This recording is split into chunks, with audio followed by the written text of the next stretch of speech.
Bonjour, je suis Nathalie Lambert, rédactrice en chef de roulerenligne.com, directement du magnifique site du circuit Gilles Villeneuve, et je suis en compagnie d'une de nos influenceurs pour cette année, parce que c'est une nouveauté de cette année, Ariane Renaud, qui est entraîneur.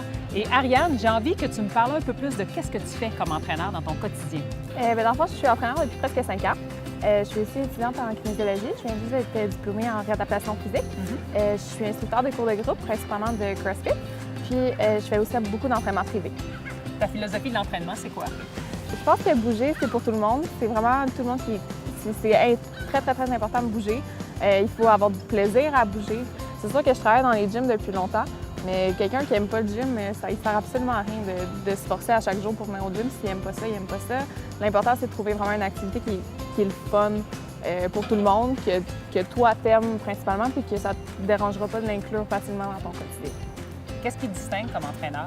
Si on dit Ariane, mon entraîneur, elle est comme quoi? Avec mon background en réadaptation physique, donc en physiothérapie, je suis très difficile sur mes mouvements. Je suis une coach qui pense beaucoup à la technique avant tout. Je vais vraiment intégrer beaucoup mon passé de réadaptation. Donc, je vais toujours penser à aller chercher tous les petits muscles faibles, aller vraiment renforcer toutes les faiblesses qu'on trouve chez chaque personne en fond. Chaque personne va être ultra différente pour ça. Puis, on va travailler ça pour qu'ensuite, tu vas pouvoir vraiment mieux performer. Donc là, nous, on t'a invité à faire partie de notre équipe, puis de t'initier et ou de renouveler avec la pratique du patinage à Wagny. Ça te dit quoi, ça? Moi, dans le fond, je patinais pas sur la glace avant. Fait que ça, c'est un transfert qui n'a pas été possible. Mais j'ai vraiment pris ça comme un challenge. Moi, je suis une fille qui aime ça sortir de sa comfort zone. Ce qui m'a vraiment limité, c'est ma peur. C'est sûr que quand on a peur, on va se placer dans une position qui ne nous aide pas du tout. On est super craintif, on est super replié sur nous-mêmes.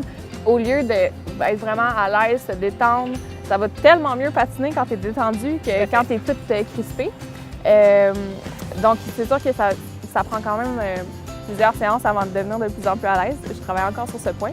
Mais je dirais qu'à peu près 3-4 séances, je patinais quand même toute seule sans avoir besoin de quelqu'un pour me tenir.